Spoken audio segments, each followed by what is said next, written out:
à tous, nous avons le plaisir d'accueillir aujourd'hui Pierre-Alexis Dumont, directeur des investissements chez Sycomore Asset Management. Bonjour Pierre-Alexis, tu nous proposes un tour d'horizon de tes convictions pour 2026. Bonjour à tous, c'est l'occasion pour moi de partager une vision claire, argumentée et pragmatique de nos vues pour naviguer dans un environnement financier en pleine mutation. Pour bien comprendre où nous allons, il est essentiel de revenir sur les enseignements majeurs de l'année écoulée. 2025 a été marqué par une concentration sectorielle extrême aux États-Unis. Le secteur technologique de la communication représente désormais une part inédite des indices boursiers. Cela pose un vrai défi pour la diversification et la gestion du risque, car la performance est captée par une poignée d'acteurs majeurs. Autre point clé, le spread entre le swap interbancaire 10 ans européen et le Bund est passé en territoire négatif, signalement un bouleversement profond dans la hiérarchie des risques. Nous sommes entrés dans un nouveau paradigme obligataire. Les obligations d'État ne sont plus synonymes de sécurité absolue, ce qui nous oblige à repenser nos stratégies d'allocation. Fort de ces constats, quels sont les moteurs qui vont façonner l'année 2026 ? Nous sommes constructifs pour l'année prochaine.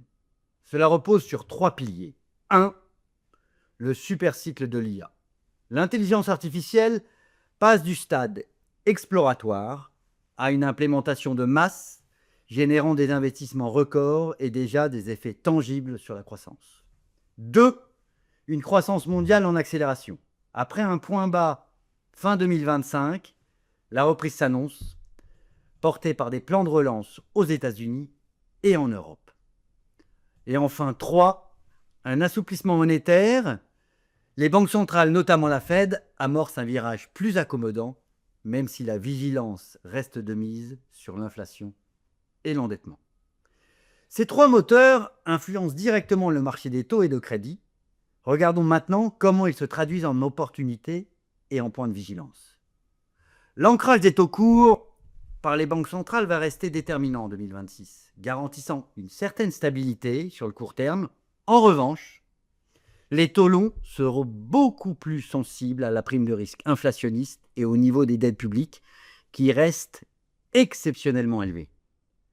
Ce contexte rend la courbe des taux particulièrement volatile et incertaine. Face à cette évolution, le crédit d'entreprise se distingue par une attractivité relative très forte.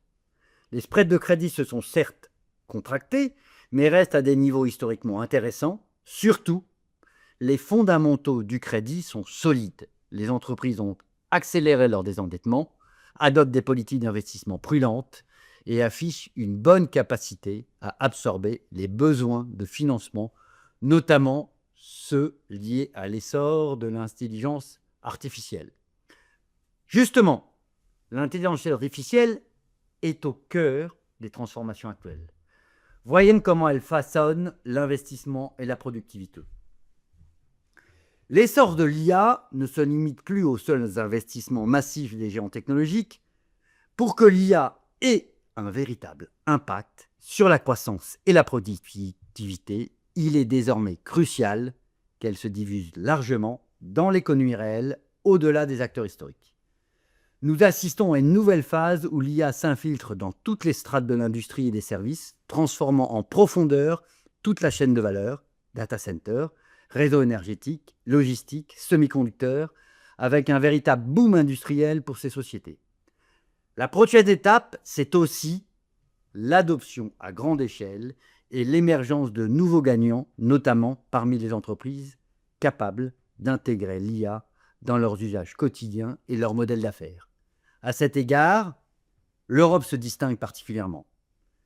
Si le continent a pu sembler en retard sur les investissements initiaux, il affiche aujourd'hui une dynamique d'adoption rapide.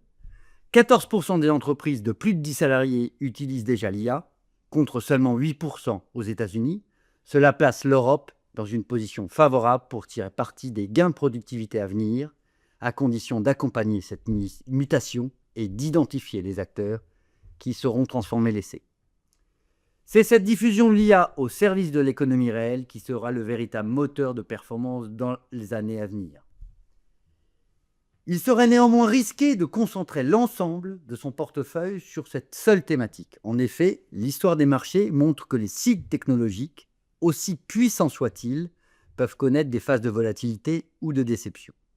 Diversifier ses investissements au-delà de l'IA permet de réduire les risques, de capter d'autres opportunités et de construire une allocation plus résiliente face aux incertitudes. Dans cette optique, l'Europe est très attractive et pourrait bien surprendre en 2026. En effet, l'Europe traverse une période paradoxale. Alors que la majorité des investisseurs semblent avoir perdu confiance dans le potentiel du continent, les faits montrent une dynamique bien différente. Personne n'y croit vraiment et pourtant des actions concrètes sont engagées, notamment en Allemagne, où le plan de relance publique marque un tournant historique après des années d'attentisme. Ce retour de l'investissement public, qui s'est même multiplié par 3 depuis 2015, commence à porter ses fruits. L'écart de croissance économique entre les États-Unis et l'Europe devrait continuer à se réduire de ce fait, ce qui n'est pas encore pleinement anticipé par les marchés, les valorisations relatives restant particulièrement attractives. Mais ce qui rend l'Europe vraiment intéressante, c'est la présence de nombreux segments totalement délaissés. Les small et mid cap affichent une prime de risque au plus haut depuis 10 ans et un potentiel de rattrapage significatif. De plus, le gisement européen regorge de leaders très exposés à des tendances séculaires attractives comme la souveraineté technologique, la défense ou l'IA appliquée. Miser sur l'Europe d'aujourd'hui, c'est donc investir là où personne ne regarde, avec la possibilité de bénéficier d'un effet de rattrapage et d'une revalorisation progressive des actifs. Dans l'environnement actuel, il faut aller plus loin. Il est indispensable de repenser la diversification des investissements. La diversification traditionnelle, par secteur ou par zone géographique, montre ses limites. La diversification par thème s'impose comme une approche bien plus efficace. Elle permet d'aller au-delà des classifications classiques et d'identifier des moteurs de performance plus granulaires, plus différenciants et avec des dynamiques spécifiques souvent indépendantes des cycles sectoriels ou géographiques. Chaque thème présente ses propres catalyseurs et risques. En les identifiant en amont via une feuille de route thématique, on pourra alors construire des portefeuilles résilients et performants et adapter plus efficacement son positionnement en fonction de l'évolution du contexte. Pour conclure, retenez 3 messages. L'IA doit se diffuser largement pour générer un impact réel sur la productivité et justifier les anticipations actuelles des investisseurs. L'Europe offre un potentiel d'asymétrie positive avec des valorisations attractives et des segments délaissés. Le crédit reste un pilier solide capable d'absorber les besoins de financement de l'économie de demain.